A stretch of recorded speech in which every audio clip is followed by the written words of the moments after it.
Okay, I've got some thoughts.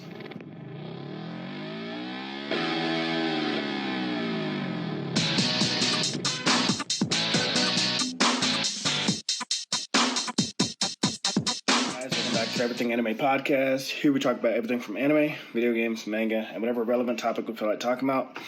Today's video is going to be on Boruto, first new chapter. I guess Boruto Shippuden or Boruto Part 2. So, I have some kind of changed thoughts recently. So, when I first read Boruto, I did say I liked it.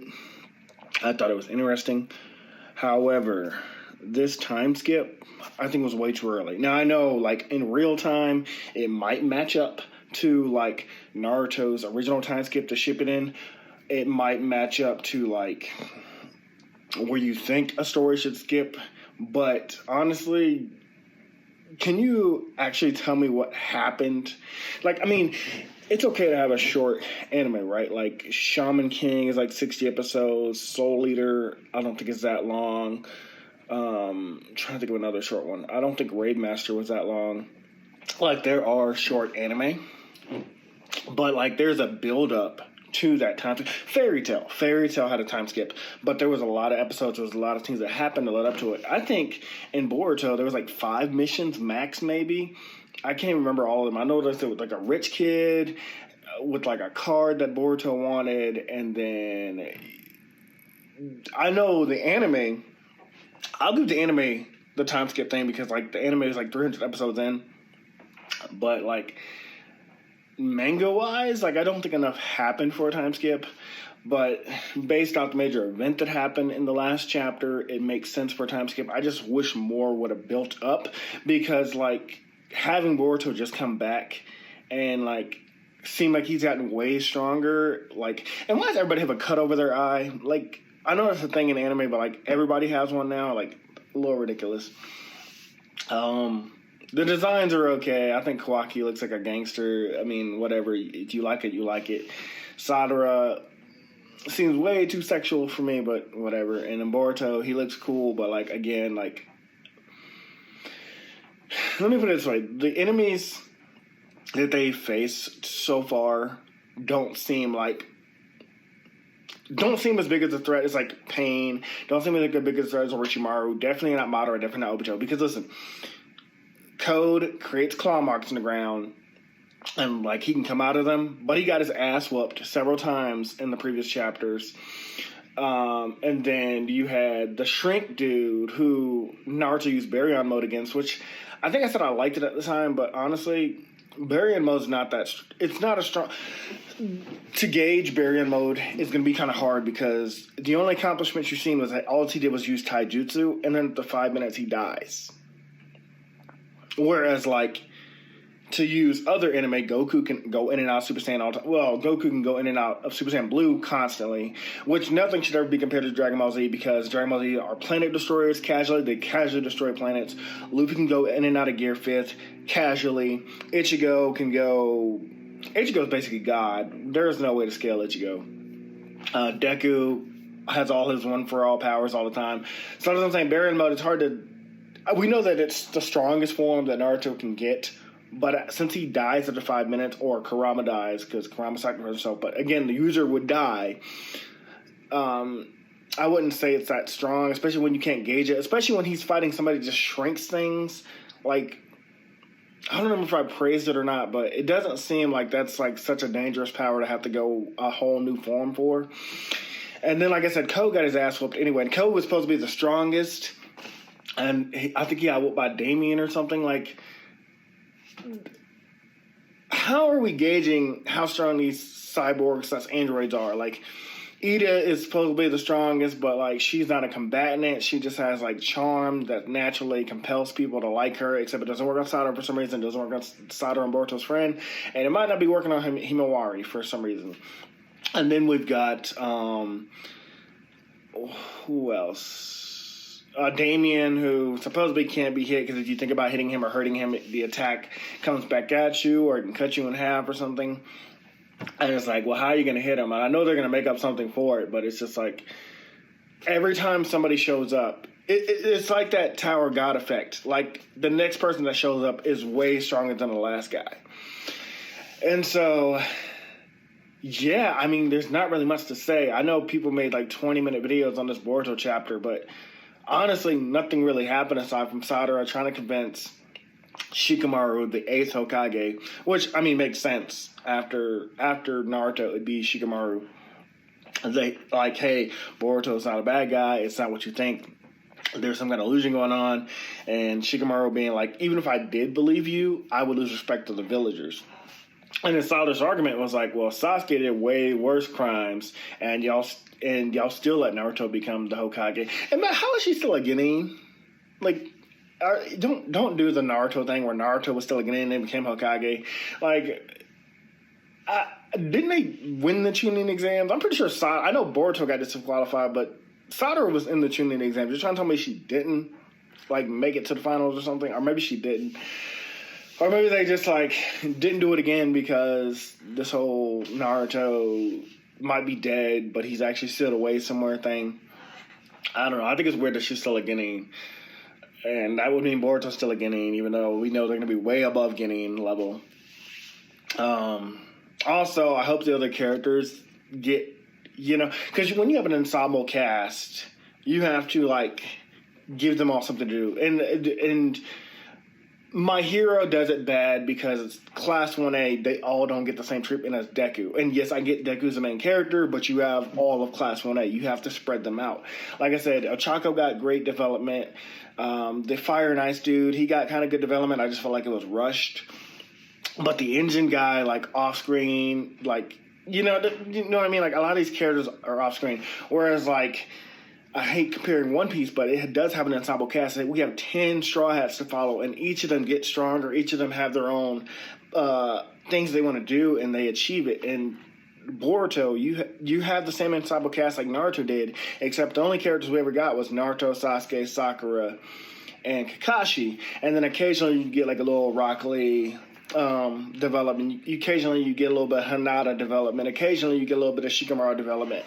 But, like, again, when you have an ensemble cast and we're supposed to be following all these characters, you want to build up as much of them as possible. And I feel like Boruto's going to say the thing. It's going to come down to Boruto, Sadara, maybe his sister Himawari, Kawaki, and these androids. And then the rest of the side characters will be background fodder, which might be okay with you, but again, with an ensemble cast, that's not how that works. As a writer myself, I have a large ensemble cast. The Shinry series has well over 1,000 characters, but if you read the Shinry series, they all have their own motivations, and they all do something significant enough, or you'll remember them. You'll know what Loji's motivation is through Shobu vs. Shinry 1-3. You'll know what Dezuro's motivation is through Shobu vs. Shinry 1-3. You will know what Sentakai's motivation is, the Pencil Weapons, from book 1 to book 3. That's what I mean. You have to give these characters things to do to not just keep them relevant, but, like, to just have a reason for them to be there. Otherwise, they're just background fodder. Other than that, I mean, a bunch of talking. Ida seems like she's not a bad guy anymore, or never was. I don't know. I don't see them fighting her. I don't see them wanting to defeat her. They might defeat. It seems like they can definitely defeat Damien, and then maybe that's why she'll fight them. And then, yeah, I don't remember. I don't know who that guy is that was with Kawaki. I thought it was Code for a second, but that wouldn't have made sense. But I'll have to reread the chapter about who that guy is. But yeah, really short review, guys. I don't think Boruto needed a time skip. And if it did need a time skip, I think it did it way too early. If it's going to be a short manga, if it's going to be like, let's just see. I think Dr. Stone's like 230 chapters. If it's a short manga like that, sure. But I still would have done it like maybe in the 150s or something like that, or 110s, 120s, because I don't think enough happened. And obviously, like, I'm a Naruto fan. I've read Naruto to Naruto Shippuden, and I loved it. But I did always notice that the ensemble cast, the Rookie 9, just were off-screened a lot. And I'm noticing that same thing in Boruto, as well as, like, just not seeing how these characters are stronger than Naruto. I'm not seeing that. or Sasuke. And I know you nerfed them the last arc. You took out Sasuke's eye. You took down Naruto. Took away Naruto's Kurama with that Baryon mode, which I don't think it'd be kind of disrespectful to bring the Naruto Fox back after you killed him. Like, I know characters come back from the dead all the time, but the fact that you even nerfed him anyway, yeah, don't bring Kurama back. That wouldn't make sense for me in my opinion. You guys can have your own opinion, but I don't think Kurama should come back. Yeah, I don't think I have much else to say about this chapter. I thought I would. It was 50 pages, which is usually about maybe 2 chapters of manga usually when it's something like that. But yeah, I don't have much to say like I thought I would. Just that I think the Boruto thing was rushed, bringing him. I think the time skip was kind of rushed early, especially because I don't think there was many stakes. Because the stakes were set up in the first chapter of Boruto that got us all interested. We thought Kawaki killed the 7th Hokage, and we were wondering, oh shit, how's it going to get to this point in the manga? And it's kind of like what they say in writing, where if you start with the ending, you have to find a way to lead up to that. It's we know our character isn't going to die or be in danger because they have to get to this point. You've already shown us. Something that happened very recently was the last voyage of the Demeter. The movie opens with the ship. I mean, obviously, we know Dracula makes it to shore. That's how the story of Dracula continues. But the story opens with the ship already docked and Dracula attacking the policeman. So you knew that no one on this ship was going to kill Dracula. I mean, obviously, yes, like I said, but out of context. If you never knew anything about Dracula and you just started watching The Last Voyage of the Demeter for yourself for the first time, you would know these guys are going to kill Dracula, even though they have this elaborate plot. And that's the problem with showing your ending before you get there, because everything you do has to lead up to that. If you, let's say, let me think, Endgame, Infinity War is not a good way to say it, because you didn't know that Thanos was going to win. I'm trying to think of something else that you knew the ending before we even got there. I think that's the only one recently. But there are a lot of examples. You start with the ending or show us what the big finale is going to be, and then we just... My Hero Academia. Deku says in the beginning of every episode, this is a story of how I became the world's greatest hero. Or, yeah. So that tells you Deku's not going to die. No matter what stakes happen, no matter if you think Deku got seriously injured and he might die in the next chapter, he's already confirmed from the very first episode, or episode 1, this is the story how I became the world's greatest hero. So no matter what happens, no matter what stakes you see, no matter how many times you think Deku's going to be in danger or die or possibly lose, you know that he's going to win.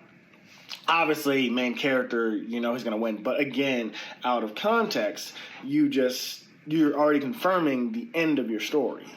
So that might be my problem with Boruto. This video was sponsored by me, as usual.